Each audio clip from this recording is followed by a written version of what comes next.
Bueno, bienvenidos a la Universidad de Conciencia, Sabiduría, Flor de Lis. También quiero dar las gracias al canal de Nueva Humanidad TV por expandir esta sabiduría y este conocimiento.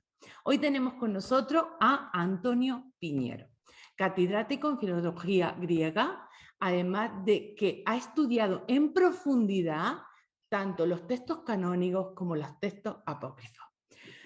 Buenas noches, Antonio, ¿qué tal está? Buenas noches. Te confieso que cansadito. Cansadito, porque de verdad ya el remate desde el 15 de octubre, vamos, no he tenido ni un segundo libre. Estoy un poquito abrumado, ¿eh? Bueno, Que fue cuando apareció el libro este, el gordito del que luego hablaremos, el libro gordo, pero no de Petete, no es de Petete, es otro, pero no deja de ser gordo. Y entonces si me preguntas sinceramente te diré, pues estoy cansado. bueno, es que ha sido un trabajo, bueno, yo aquí tengo el libro, ¿vale? De Antonio, junto con otros compañeros catedráticos que lo han hecho posible. Es una traducción del Nuevo Testamento auténtica, ¿vale? No hay ningún componente religioso, sino es de las escrituras a la traducción, sin pasar por nada, pero sí Y comentado por ello, que es luego maravilloso. la explicación es lo importante, maravilla, porque mira, yo creo que ya lo he dicho, la traducción es verdad que es importante, pero como resulta que en pleno siglo XX y XXI el texto griego básico, si queremos ser serios, es el mismo en todos los traductores, el mismo, salvo que repitas una traducción de otro texto, como por ejemplo la antigua de Reina Valera, que es una maravilla del castellano, pero tenía un texto distinto. El texto griego de ahora está hecho por unos profesionales a los que no se les puede prácticamente levantar la voz. Si es que no son ni ateos, ni no ateos, ni religiosos, son simplemente profesionales del análisis de texto, de manuscritos, de papiros y de toda esa cosa. Y esa gente, dentro de la Universidad de Münster, serán por lo menos 100 personas. Fíjate lo que te digo, aunque no todas estén trabajando a la vez, pero hay 100 personas o más imbricadas, de tal manera que ¿quién somos nosotros?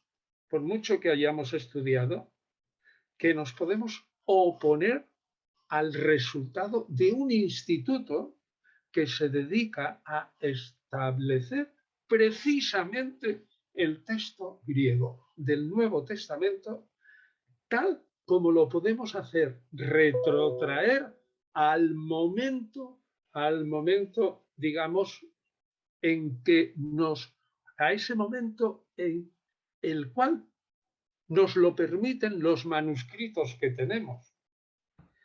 Digamos, es un trabajón tremendo. Y lo que decía, entonces, traducir, pues salvo que tú cojas Reina Valera, en líneas generales tienes que saber que los traductores ahora son profesionales, normalmente, salvo un loco que ande por ahí. Y además se vigilan unos a otros y se copian. Es decir, que mejoran sus traducciones con lo que ha dicho otro. Es muy difícil que en una traducción, a pesar de que esta ciertamente está hecha exquisitamente sobre el griego, ¿no? Pues yo creo que a partir de unos años va a ser muy difícil que las traducciones cambien sustancialmente. En eso el pueblo cristiano puede estar tranquilo. Bueno, pero El sobre texto todo, griego es básico, lo importante también de este libro es los comentarios. Los claro. comentarios que ayudan al lector a comprender y a profundizar mucho más en los evangelios. ¿No es así? Eso tienes toda la razón y eso es lo que vale muchísimo y que, digamos, no es, digamos, la tarea de decir, bueno, va, esto me ha llevado 3 años. No es decir eso. Es toda la vida Sí. trabajando sobre esos textos.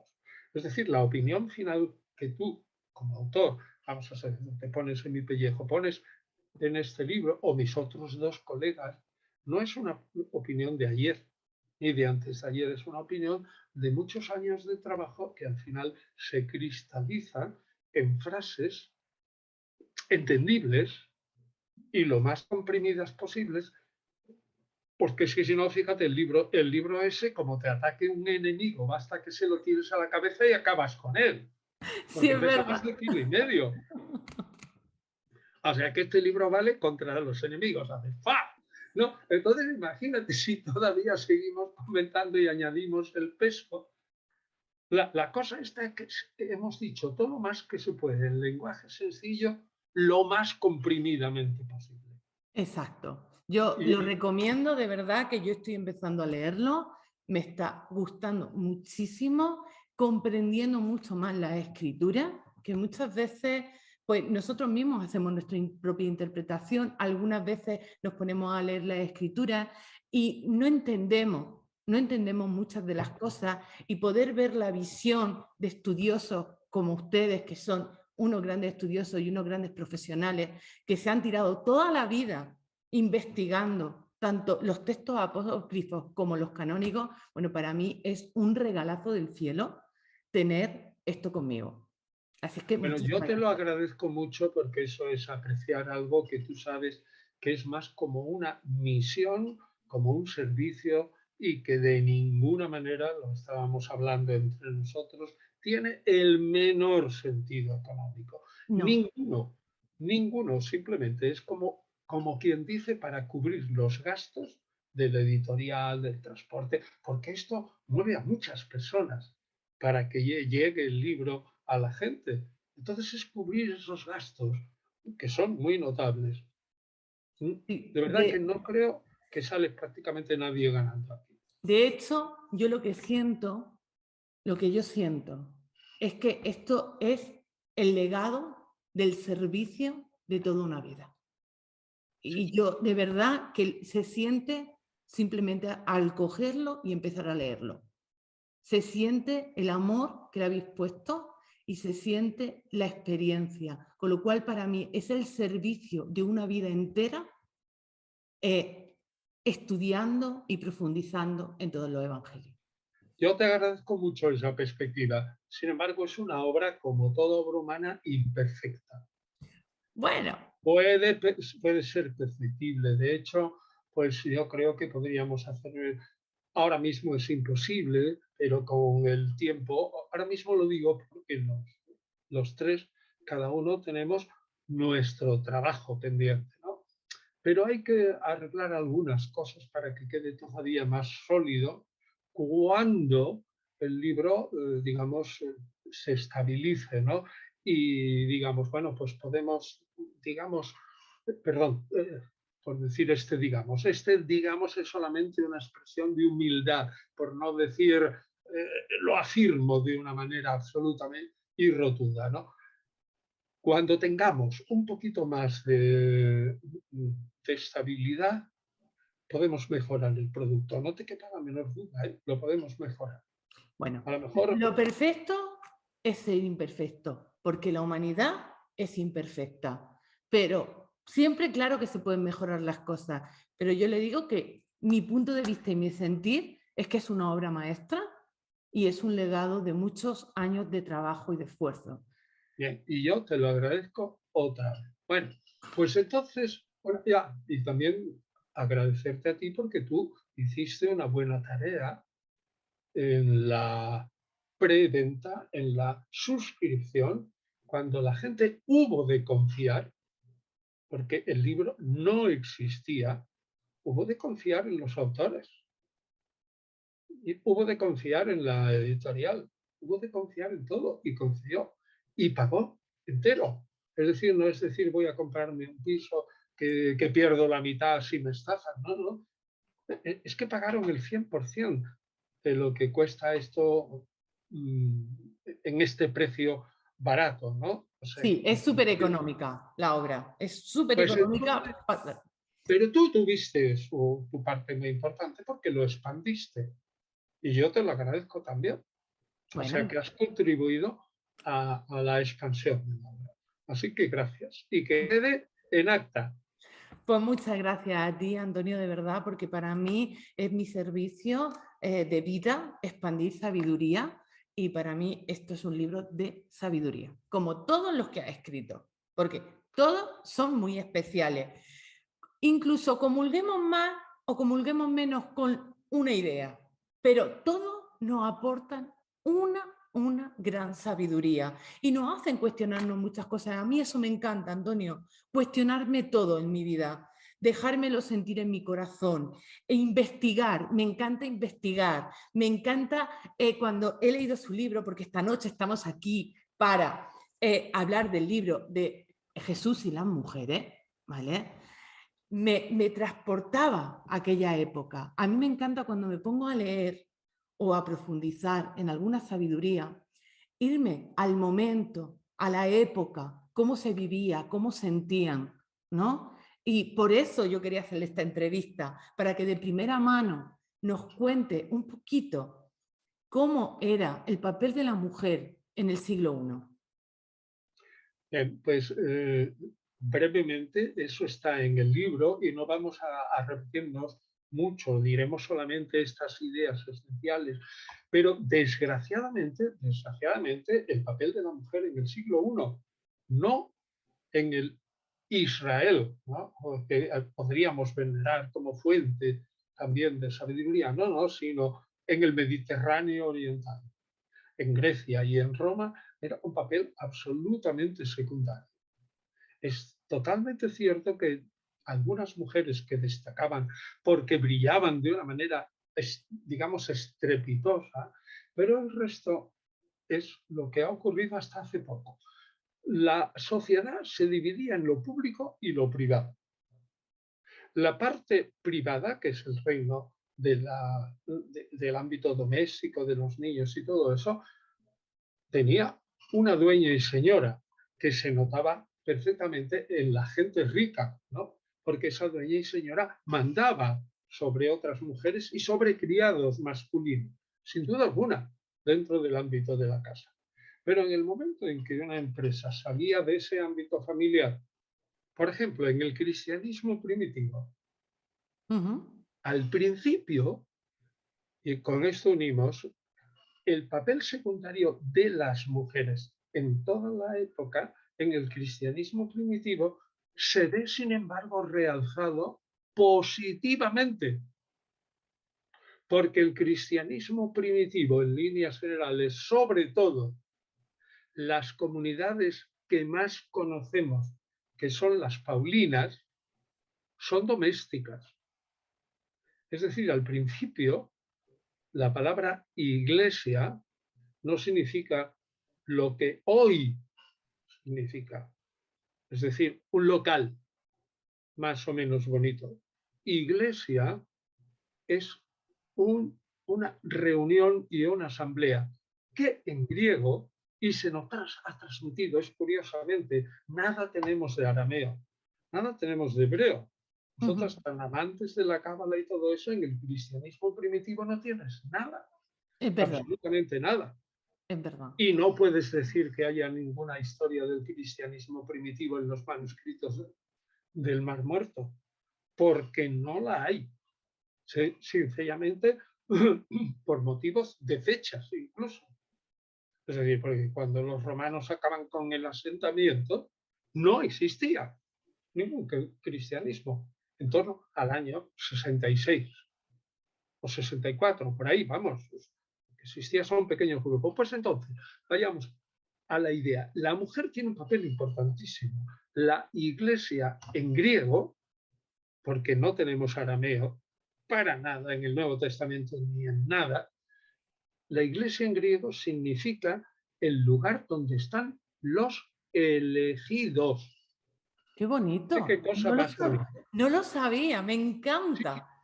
ec lego da eclegia, eclesia, es el sitio en donde se reúnen en la antigüedad aquellos que son los elegidos, que no son esclavos ni metecos extranjeros, ni libertos, sino aquellos en la fundación, digamos, de la democracia en Grecia a partir del siglo V antes de Cristo, pues ahí se reúnen al principio nada más que los hombres libres que tienen dinero para pagarse, son elegidos por la fortuna para pagarse unas armas, un caballo y una casa.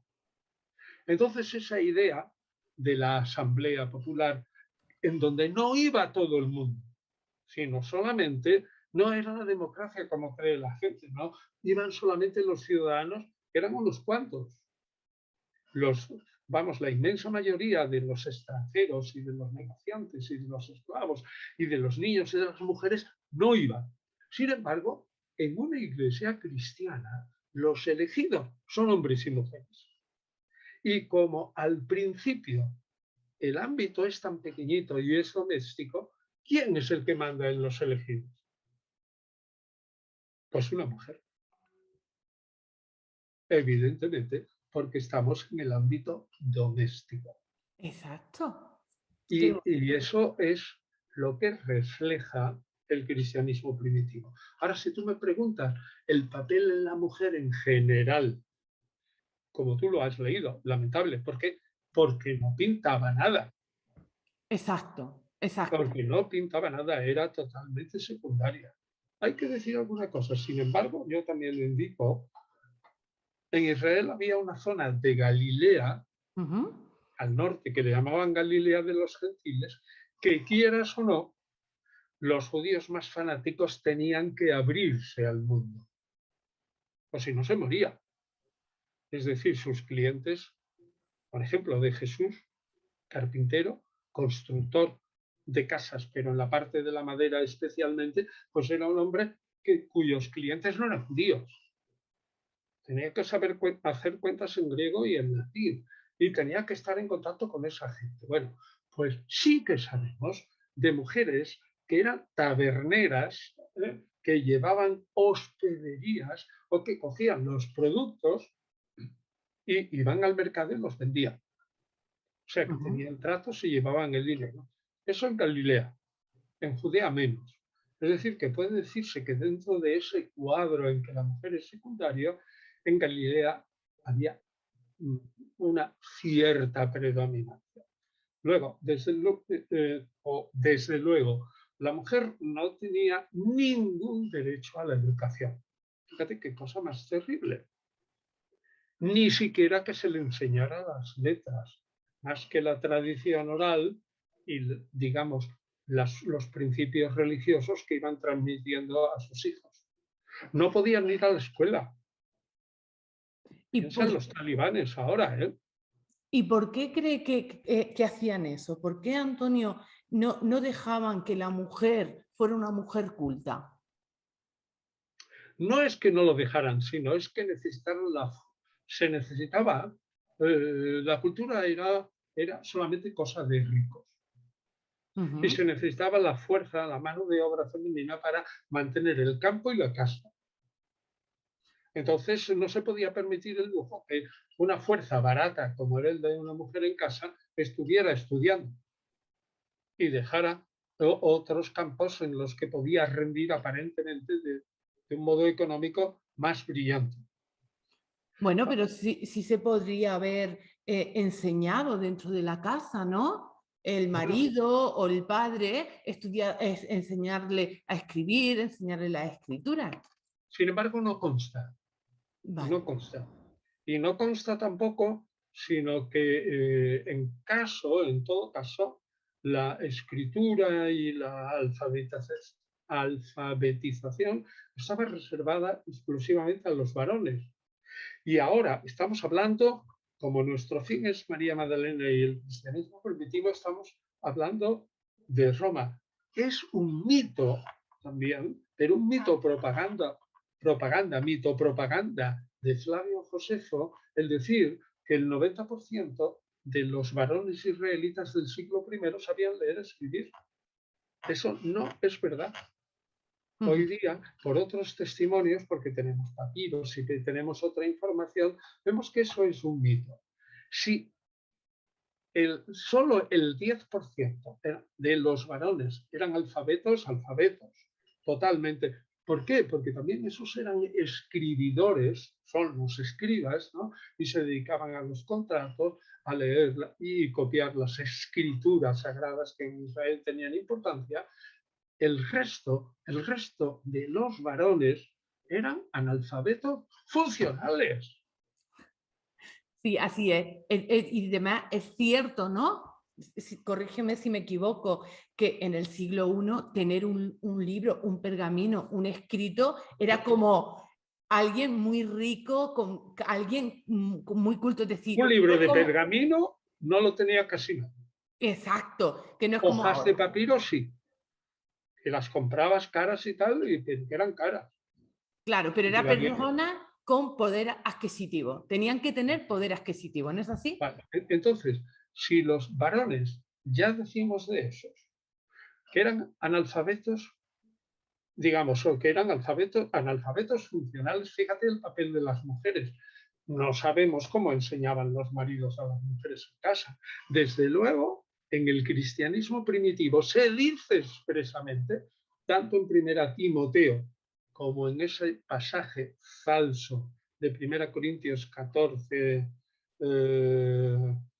33, 31, por ahí, que ese es un pasaje absolutamente falso, pero ahí sí se dice que las mujeres, si alguna duda, que le pregunten a sus maridos en casa. Ujú. Evidentemente, las mujeres tenían que preguntar algo, ¿no? Y que los maridos harían algo, ¿no? Pero vamos, no tenemos más que esos datos indirectos. Así que te digo que en el cristianismo primitivo la mujer tenía un papel infinitamente más importante del que podía tener otra cosa. Y la asamblea estaba regida en una casa por mujeres, sin duda alguna. Y Eso las sí, mujeres, y las mujeres que tenían un poder adquisitivo más alto, ellas tampoco podían. sí podían. Sí. Ah, Desde luego en Galilea, y eso sí que se ve, que ellas se manejaban en los negocios y todo eso. Sí. Y poder adquisitivo alto debía de tener María Magdalena y debía de tener Juana y debía de tener Susana. Esas tres que aparecen en Lucas 8, 2, 3. Seguro. Y tenían una cierta autonomía. Y seguro, vamos, el Evangelio no lo dice, pero probablemente Juana, que era la mujer del ecónomo de uno, tenía varios, de Herodes Antipas, igual se tuvo que pelear con su marido para seguir a Jesús. O sea, eso no lo dice el texto, pero no era tan fácil. Que María Magdalena no se llame María de un nombre masculino detrás, sino María de un pueblo, eso quiere decir que esa mujer luego era soltera o viuda y que era probablemente empresaria. ujú. O sea que ahí había algo de dinero y ciertamente esas mujeres con sus dineros ayudaban a esa reata de pobres, pero de pobres de solemnidad, que claro, habían dejado todos sus trabajos y si se dedicaban a predicar, tenían que vivir de la misericordia pública, salvo, salvo esas mujeres que acompañaban a Jesús. Que hay allí afecto personal de las mujeres, porque como dicen algunos, Jesús para ser atractivo retóricamente no podía ser feo, sino que tenía que tener un aspecto bueno y hablar muy bien y ser alto y guapo y todo eso. Eso son suposiciones muy plausibles, pero son suposiciones. Lo único que sabemos es eso. Es lo que te he dicho. La posición de la mujer en el siglo I en Israel era horrible. Ni tenía derecho al divorcio. O sea, eso sí, sí que llevaba consigo una dote y si era despedida podía recuperar esa dote. Porque, claro, se quedaba en la calle, ¿no? Eso sí, pero no podía pedir el divorcio. Y allí había que pedirlo. El divorcio no es como ahora. Ahora tú vas Ahora, mujer, tú vas al juez y le dices, yo me quiero divorciar. Y sabes perfectamente que no tienes que dar razón ninguna y que el juez te tiene que dar el divorcio, aunque se oponga a tu marido. Eso es absolutamente impensable. En todo caso, las mujeres ricas de Roma sí lo podían hacer legalmente, pero en Israel no. Bueno, entonces, la situación era lamentable en sí. Que hubiera algunas gentes en Galilea que tenían dinero y, como se ve, eran capaces de regentar, como digo, pues una posada, hospedería o cantina o algo así, ¿no? Y que fueran al mercado, cierto.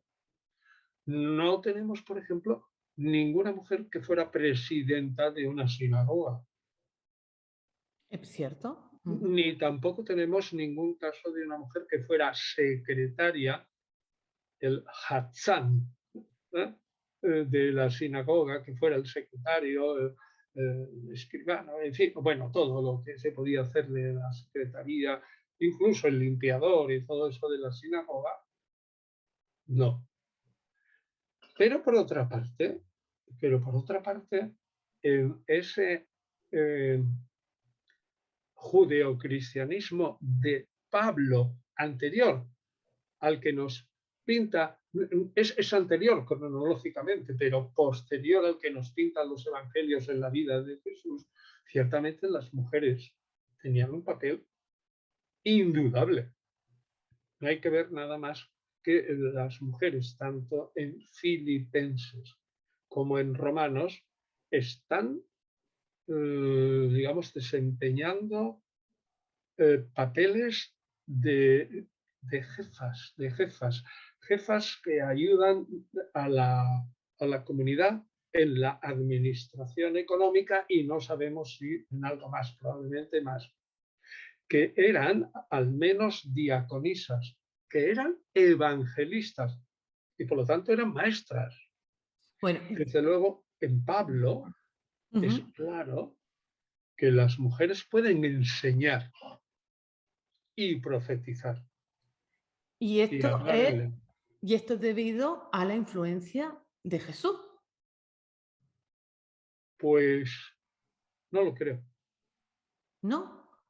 O yo no puedo probarlo, Ah, porque vale. lo que yo estoy probando, lo que yo estoy hablando de las comunidades paulinas no son las comunidades de Jesús. Estoy mezclando un poco, como me Ujú. has dicho, en el siglo I, ¿no? Sí. Tanto la situación con Jesús como la situación en las comunidades posteriores. Yo creo que la situación de Jesús está descrita maravillosamente por Lucas en pocas palabras. Vamos a ver, Jesús era un individuo que se estaba jugando la vida después de que Herodes Antipas había matado a su maestro. Entonces, su predicación suponía el salir de su casa, esa esperanza que él tenía, Jesús, en poder predicar a la mayor parte de los pueblos de Galilea. Y de luego ahí que se expandiera por todo Israel, era un proyecto de fábula. Pero yo pienso que es un proyecto mental. Es decir, en la vida real de Jesús, esa vida pública debió de durar muy poco, porque Herodes Antipas andaba detrás de Jesús. Si es que Jesús es un sucesor y un discípulo de Juan Bautista, y Herodes Antipas se había cargado a Juan Bautista. Es decir, ese hombre se estaba jugando la vida continuamente, aunque no lo pinten los evangelios así. Bueno, pero el trabajo que hizo, Fue, fue cosa de varones. Siento decírtelo. A ver, dime, ¿quién predica el reino de Dios? Varón. sí, ¿eh? ¿Qué son los 12 discípulos que según Marcos 3 ¿eh? se Ujú. envían ya a predicar? Lucas 9 y Mateo 10. Varones. Sí. en ese envío de predicar de 72, que solo lo trae Lucas en el capítulo 10, ¿quiénes eran? Varones. ¿Quiénes son los discípulos? Varones. Es que no hay el nombre de una mujer. Es que cuando Lucas habla de mujeres, emplea el verbo diaconein, de donde viene diácono. El diácono es un servidor y no emplea otra cosa. Se han hecho piruetas intelectuales para decir, este diaconein es seguimiento. Y seguimiento es igual a, fíjate lo que te digo, fíjate la pirueta. Diaconein, servicio, supone seguimiento, porque Jesús estaba en movimiento. Ese seguimiento supone discipulado. Y el discipulado supone intimidad con Jesús, es decir, pertenecer a su grupo íntimo. Ya, pero eso se lo inventan. Así sin más, usted se lo está inventando. Se lo diría yo a cualquiera. Eso así, una prueba estricta, no tenemos. Bueno, pero como yo trabajo... Tenemos que hacer maravillas como un hombre con los textos para sacar lo que más. Claro, pero si yo me voy al siglo I y yo quiero expandir un mensaje, siempre abriría el campo a través de los hombres. ¿Por qué? Porque si a las mujeres en aquel momento no las iban a escuchar. Claro, y no llegaban a ellas. Las mujeres podían estar en las masas, pero lo que importaba era la conversión del hombre. Eso se ve tanto en el mundo grecorromano como en el mundo judío. Si tú convences en una familia al varón, el varón arrastra, quiera o no, por la fuerza del patriarcalismo a su mujer. Y si es rico, bueno, a su mujer y sus hijos. Y si es rico, a sus esclavos y esclavas. Por eso, claro, realmente, aunque no lo digan los evangelios, la predicación debía ser en la plaza de los pueblos y luego continuaba en las casas de aquellos que les daban alojamiento allá en los pueblos donde estaban. Entonces se reunía la familia y claro, estaría el padre y la madre y los hijos, y si eran ricos, para hospedar a Jesús y sus discípulos, los esclavos. Pero el que pintaba era el hombre, porque si tú conquistabas al hombre, automáticamente conquistabas a la familia entera. Muy bien. Y ¿Qué le voy a hacer? no, era así, el siglo I era así. Es cierto, de hecho, lo que yo conozco y luego mis sentires es muy claro que tuvieran que ser hombres los elegidos para expandir el mensaje De precisamente. Jesús, pero no en Pablo.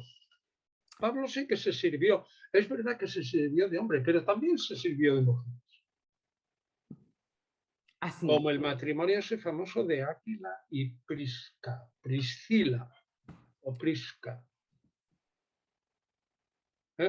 Era un matrimonio y por lo tanto actuaban unos y otros. Es distinto, pues, y no confundamos que al principio lo estamos confundiendo, lo que es la misión de Jesús y lo que es la misión de Pablo sobre todo, porque la misión judeocristiana no la conocemos. Al principio los judeocristianos que estaban en sinagoga, digamos, o reunidos en grupos en Jerusalén, en Galilea, y suponemos también que en Samaria, al principio no les interesaba hacer mucha propaganda hacia afuera, entre otras razones, porque estaban convencidos, como luego se vio cuando los evangelios se escribieron sobre Jesús y como se sabía por Pablo, ya antes, que el fin del mundo, como ya he dicho tantas veces, vendría dentro de 10 minutos. Sí, dentro de 10 minutos, a la vuelta de la esquina. Tanto es así que estoy convencido de que si yo vendo todas mis propiedades a la baja, evidentemente, sea una serie de señores que se creen unos iluminados y los demás son unos cucos que no creen en ellos y no son tontos, dicen a este tío que está vendiendo su casa o su campo, yo a la baja. Ujú. Pero probablemente si vendían sus propiedades, tendría que ser a la baja. Y ponían el dinero a los pies de los apóstoles, lo hacían porque estaban convencidos de que ese dinero les iba a bastar para los, entre comillas, 10 minutos que faltaban para la segunda venida de Jesús, entre comillas, 10 minutos. Bueno, claro, 10 minutos es como una metáfora, es Es decir, una que va a venir metáfora, pronto. es decir, que era inmediato, lo que sería inmediato. Quiero decir que nadie vende todos sus bienes si no está absolutamente seguro de que le va a llegar para comer él y su grupo y sus hijos hasta el final. Ujú. Bueno, a lo mejor también son que no han entendido bien los mensajes o lo han Que no, transgiversado. no digas eso, no, No sé. porque esa hipótesis no es posible. ¿Cómo que no han entendido bien su mensaje? Si, no, si Jesús lo dijo 1000 veces, que la venida es inmediata. Si lo dijo Pablo, que es inmediata, en 1 Tesalonicenses 4, 14, 17, si lo dice una obra escrita en el 96, 60 años después de la muerte de Jesús, y que es el Apocalipsis, cuando empieza diciendo, he aquí lo que va a ocurrir pronto, de inmediato. Luego da la fecha de unos 2 años y medio. Pero es pronto, de inmediato. Pero esos 2 años y medio, eso es en el año 96. En Hechos 5 y 4 y antes, cuando se nos dice que todos vendían sus casas y ponían el producto a los pies de los apóstoles, vamos, es de sentido común pensar que una madre no vende su casa y su campo si no sabe que va a alimentar a sus hijos, que tiene suficiente hasta el momento final. Porque una madre no está loca, salvo en esos casos que eran unos fanáticos religiosos y estaban convencidos de eso. No es que estuvieran locos, es que creían al pie de la letra el mensaje de Jesús de que no pasará esta generación sin que todo esto se cumpla. Y el mensaje de Jesús que dice, y no beberé de esta copa hasta que beba el vino nuevo en el reino que viene, es decir, inmediatamente. Eso está en el capítulo 14 de Marcos, 14, 20, por ahí. Es decir, el panorama es un poco distinto al que piensa la gente, ¿no? Pero insisto que una cosa es la comunidad primitiva y el mensaje de Jesús y otra cosa es la iglesia, Bueno, donde las mujeres están muchísimo mejor. ¿y por qué cree Y, que están mejor en el mensaje paulino? porque lo dicen sus cartas. Ujú. Porque Pablo emplea a las mujeres para la evangelización y porque Pablo en 1 Corintios dice clarísimamente, y ya antes lo había dicho en Gálatas 3:28, que desde el punto de vista de la redención, del tiempo mesiánico, del tiempo en que nosotros vivimos ahora, decía Pablo, y que dura de aquí a 10 minutos, lo repito 1000 veces, no hay hombre, no hay mujer, no hay esclavo, no hay libre, no hay siervo y no hay dueño, sino que todos somos exactamente iguales en Cristo Jesús. Ojo, no iguales sociológicamente. A Pablo le interesa, somos iguales en cuanto a la salvación. Y eso se repite en 1 Corintios, como te digo, cuando se dice claramente que la mujer tiene derecho a rezar, a profetizar y a enseñar. Y se repite más claramente en Romanos y en todo eso cuando se ve como Pablo y en Filipenses utiliza mujeres. Y eso no puede ser, por ejemplo, mis suposiciones, ¿vale? Usted me corrige si me equivoco.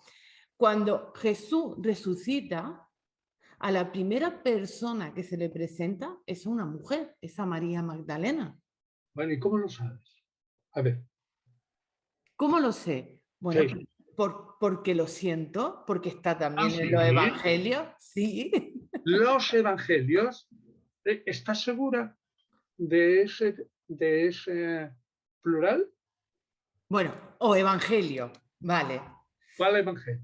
No me acuerdo el qué. Ahora Pues el de mismo. Juan, Sí. evidentemente el último, en el capítulo 20. Jesús se aparece la primera María Magdalena, es cierto.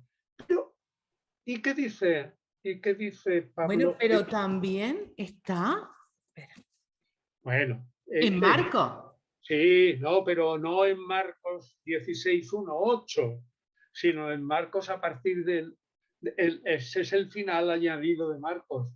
En Mateo se aparece Jesús a las mujeres, en Marcos no se Ujú, aparece María Magdalena, ni se aparece Jesús, a nadie.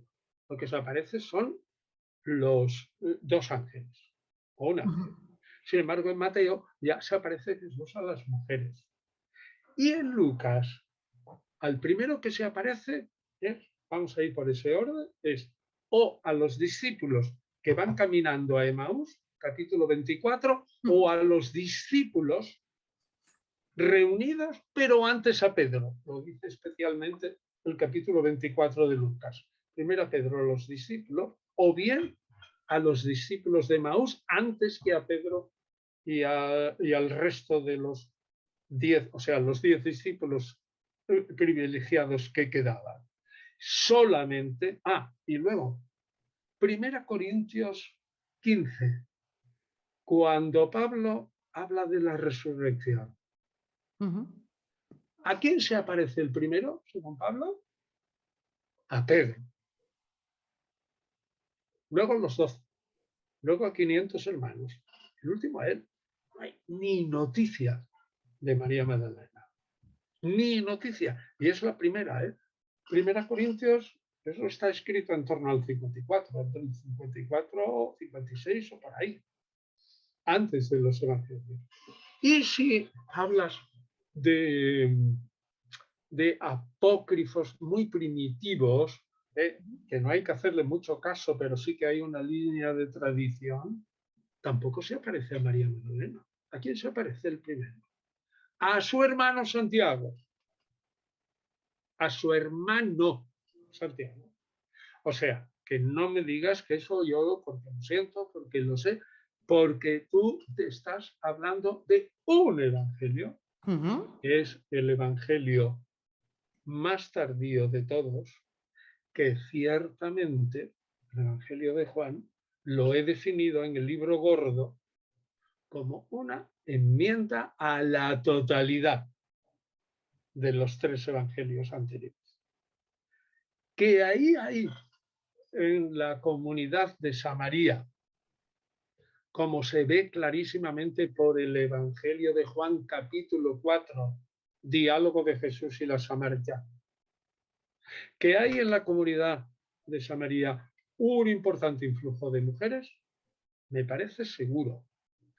Que esa comunidad se traslada probablemente, como dice Gonzalo Fontana, probablemente da ese supuesto en el libro gordo, cuando habla del Evangelio de Juan.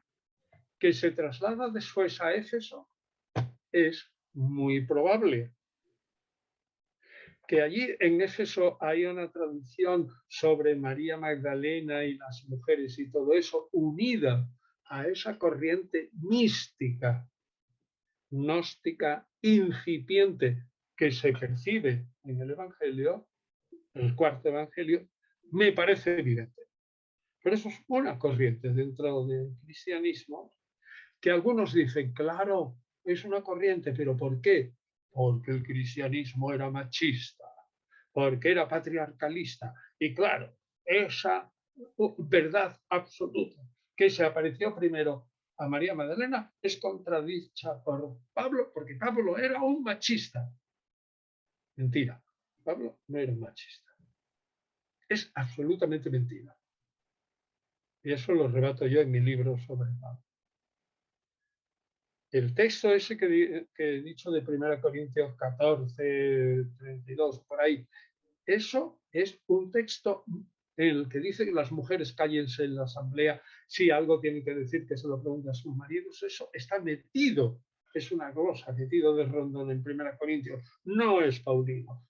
Pablo no era un machista, es que no lo era. Sin embargo, por esa frase y luego por haber dicho la Iglesia que 1 y 2 Timoteo y Tito eran de Pablo, cuando no lo eran, sino de discípulos suyos, se le ha cargado el San Benito a Pablo que la mayoría de las mujeres cristianas odian, entre comillas, a Pablo. Y dicen, ese era un ginófobo, es decir, un expulsador de mujeres, un misógino y todo eso, odiador de mujeres y todo eso y tal, cuando es absolutamente mentira. Y te lo digo a mí que me importa lo mismo 8 que 80 en esto. Y que yo soy un defensor en eso de Pablo porque he estudiado a Pablo y veo que eso es una calumnia que se le ha echado encima a Pablo y que culpable es la Iglesia por haber, bueno, la tradición eclesiástica. Perdón, no la Iglesia, borro, sino toda la tradición eclesiástica que ha dicho que 1, 2 Timoteo y Tito son paulinas, cuando no lo son. Son de sus discípulos y tardíos. Y presentan una iglesia totalmente diferente que sí es misógina. Pero Pablo, ni a tiros. Por eso digo yo, distingue la vida de Jesús, su predicación, sus ideas e Israel del siglo I. Distingue el cristianismo primitivo, Pablo, las iglesias primitivas, las de los elegidos, asambleas domésticas gobernadas por mujeres y mujeres que hacían, digamos, las que reunían, las que mantenían económicamente, digamos, la estructura de esa asamblea y las que mandaban en ella. Hasta que, y eso también lo explico, ¿hasta qué? Pues hasta que el crecimiento exponencial de un 40% por década del cristianismo primitivo llevó a que una iglesia doméstica, por muy grande que fuera la sala del rico de turno, no tuviera cabida para tanta gente. Y de la casa del rico o del medio rico hubo que pasar a alquilar un local fuera. ¿Y qué ocurre cuando tú alquilas un local en el Imperio Romano? También lo ignora la gente. ¿Qué ocurre cuando tú alquilas un local para comidas religiosas, para administración de actos religiosos, un local de la buena muerte para que te entierren bien y todas esas cosas y tal, o para predicar? Pues que caes dentro de la Lex Julia de Collegis, la ley Julia de los colegios. Un colegium es aquel sitio donde, un colegio, es aquel sitio donde se reúne la gente. Caes dentro de la Lex Julia de Collegis e inmediatamente eres una institución pública sujeta a impuestos y a vigilancia de las autoridades. Por tanto, en ese momento, la iglesia de los elegidos, doméstica, mandada por mujeres, por el crecimiento del 40% por década de la población, y al alquilar locales pasa automáticamente del ámbito privado al ámbito público y pasa inmediatamente del mando de las mujeres, sin más, al mando de los varones, sin conspiración patriarcalista ninguna. Vale, lo entiendo. Qué Lo bien siento mucho. explicado, Antonio, qué bien explicado. Ahora también me doy cuenta que tengo que seguir profundizando mucho y cuestionándome muchas cosas. Así es que es genial. Para mí, seguro que para todos los que nos están escuchando, todo esto nos está removiendo, ¿vale? Porque a mí me remueve cuando hablo con usted. Claro, me cuenta la historia, me cuesta todo el estudio profundo que ha hecho y a mí también me hace cuestionarme. Pero yo también, yo soy muy de sentir. Yo leo todo y me lo voy dejando sentir.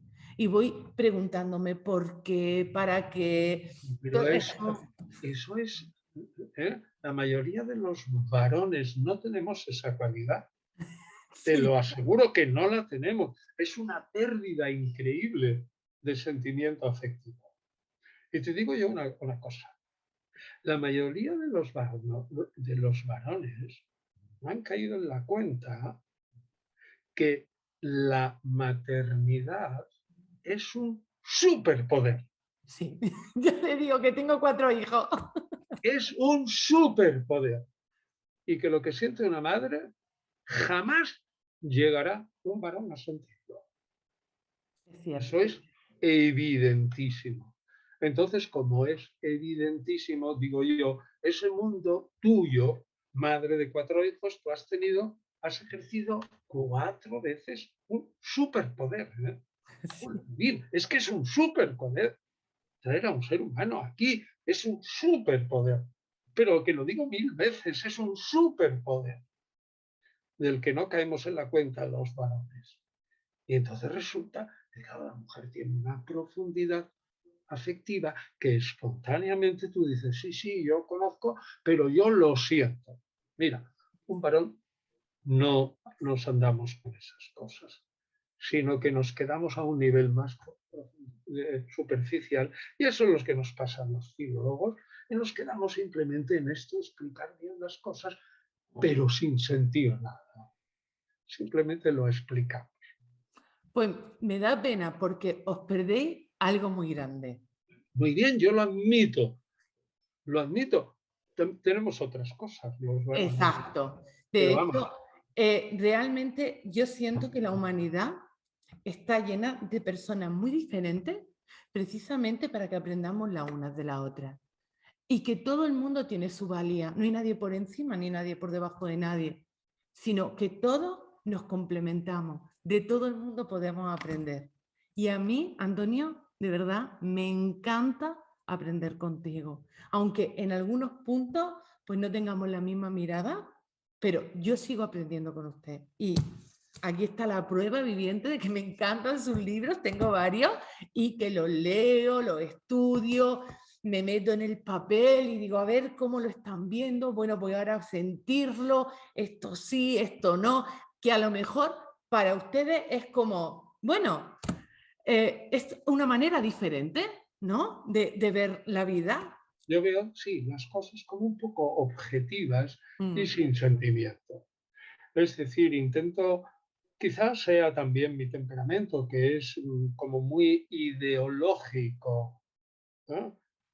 Curiosamente, todos somos raros, ¿no? Porque puedo decir, tampoco puedo decir que sea un frío estrepitoso, porque si fuera un frío estrepitoso, tú a mí me pones, por ejemplo, ¿qué te diría? Vamos, el Gloria de la Misa Solemnis, y de solo pensarlo se me saltan las lágrimas.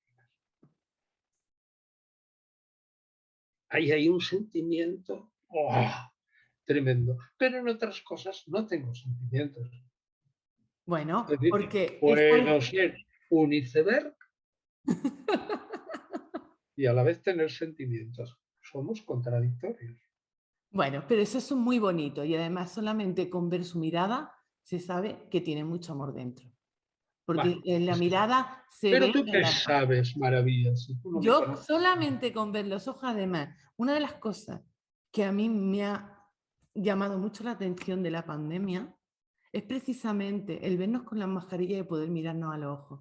Y cuando ves a las personas y las miras a los ojos, saben cómo se sienten. Incluso se puede ver, sin verle el rostro, cuando sonríen, cuando están tristes, lo que les pasa, si están enfadados. Se ve solamente en los ojos. O a lo mejor es que como soy madre, yo puedo verlo, pero yo lo veo. Además, es automático, incluso cuando voy al supermercado. Bueno, bien, has admitido. Bueno, Antonio, sé que es un poquito tarde, sé que tienes que descansar, pero espero Oye, ¿y cómo pronto. me ves a mí con los ojos? ¿No me ves cansadito? Por eso, es que lo estoy viendo también cansadito. Por eso. Confieso que estoy un poco cansadito. Sé que me gusta explicar las cosas, que me lo paso bien contigo, sin duda alguna, que a través de ti estamos hablando con mucha gente, que está muy bien, que debemos explicar las cosas con extrema claridad y lentitud. ¿Tú no te has dado cuenta que yo hablo despacito cuando estoy explicando las cosas? Sí, Despacio, para que la gente me siga, ¿no? No, yo disfruto con eso, o sea que tú no te preocupes, yo en eso estoy contento y nada más. Así que nos quedamos con una idea muy importante, ¿no? Es poco lo que podemos decir de María Magdalena o casi nada hasta el momento en que empieza la saga o leyenda de Jesús en la cruz y la resurrección.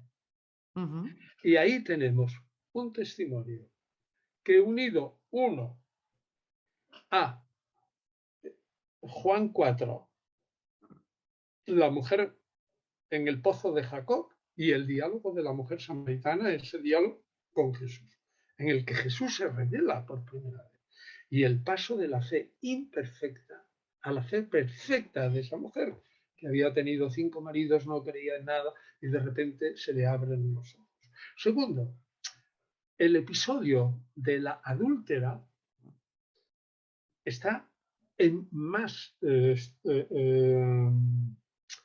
manuscritos de Juan que en Lucas. Es un añadido seguro, porque está en diversos sitios, pero pertenece más, digamos, al espíritu de Juan. Tercero, María Magdalena al pie de la cruz. Es una escena simbólica, igual que el de la samaritana. Y ahí, como las bodas de Caná, son símbolos. Y ahí, María Magdalena en la cruz está formando, en mi opinión, parte de la creación de la Iglesia, en el que la madre pasa también de una fe imperfecta a la perfecta. María Magdalena todavía no. Todavía no. Capítulo siguiente. Aparición de Jesús a María Magdalena. María Magdalena tiene una fe imperfecta, pero fíjate qué papel más importante, ¿no? Ha jugado en todo el Evangelio de Juan, como ya te he dicho, capítulo 4, ¿eh? Capítulo 7 al final con la capítulo 4, Samaritana, capítulo 7 al final. Esto adúltera, capítulo 19, 25, María Magdalena en la cruz, capítulo 20, aparición a María Magdalena. Pero fíjate que María Magdalena es el símbolo de la fe imperfecta. En ese capítulo 20, es que la gente no reflexiona. No conoce a Jesús, lo confunde con un hortelano y solo es capaz de conocer a Jesús cuando Él se le revela por la palabra. Y aún así su fe es perfecta porque le sujeta los pies y lo quiere retener para sí misma sin comprender que su puesto está arriba con el Padre y que ese tiempo de estar en la tierra ya pasó. Y después de ahí empieza la fe perfecta. O sea que es el tránsito de la fe imperfecta a la fe perfecta. Y esa es la línea de María Magdalena como discípula de Jesús, después que es una línea solo del Evangelio de Juan y los evangelios gnósticos y que está ausente del resto de la tradición eclesiástica. Pero es muy importante. Es decir, nosotros no podemos decir que no desempeñaron papel. Sí podemos decir que no desempeñó el papel ese que le dicen las gentes durante la vida pública de Jesús, que si su mujer, que si que no tendrá. Esos son cuentos, no quiero decir chinos para no molestar a los chinos, pero cuentos y leyendas no se puede sacar. Ciertamente, era una mujer fiel, estaba con otras mujeres de Galilea y los seguía, mientras que los varones huyen. Marcos 15:40. Ella está allí con otras. ¿Qué duda cabe? Ahí hay una línea que eso tampoco se puede rechazar. Y esa línea, antes, porque esa línea es antes y después. Antes porque es la vida de Jesús, después porque está dibujada por Marcos, que escribe cuando ya se ha muerto Pablo. Ujú. Pero en la vida de Pablo, la mujer tiene una importancia tremenda. Y que se quede esto nuestros amigos hoy. Pablo no era en absoluto ningún enemigo de las mujeres, sino todo lo contrario. Bueno, pues Punto. Se acabó mi discurso. muchas gracias, Antonio. Bueno, pues que cada uno que nos han escuchado se deje sentir, que siga investigando sobre toda esta información, porque a mí me parece algo súper apasionante. Yo sigo profundizando, sigo estudiando y sigo aprendiendo de todo.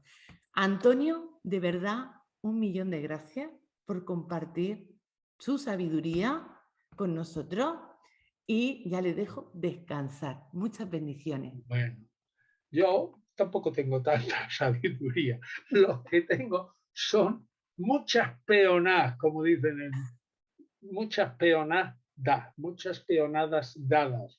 Es decir, que he trabajado mucho, nada más. Bueno, pues un placer de verdad, Antonio. Yo te lo he dicho, te lo Bueno, digo, es un honor. Es un honor compartir siempre con usted. Así es que muchas bendiciones y nos vemos en breve. Espero que nos sigamos viendo y que nos siga compartiendo mucha información. ya nos veremos, no te quepa la menor duda. Yo te estoy muy agradecido por la labor de promoción del libro gordo, este de los libros del Nuevo Testamento, y sabes que te estoy muy agradecido. Lo sé. Nada, un beso y saludos a todos, y en ti pues saludo a un montón de gente, ¿no? Sí. Va a haber un montón de gente que nos vea y que comparta toda esta sabiduría. Así es que muchas bendiciones. Gracias. Vale, gracias igual.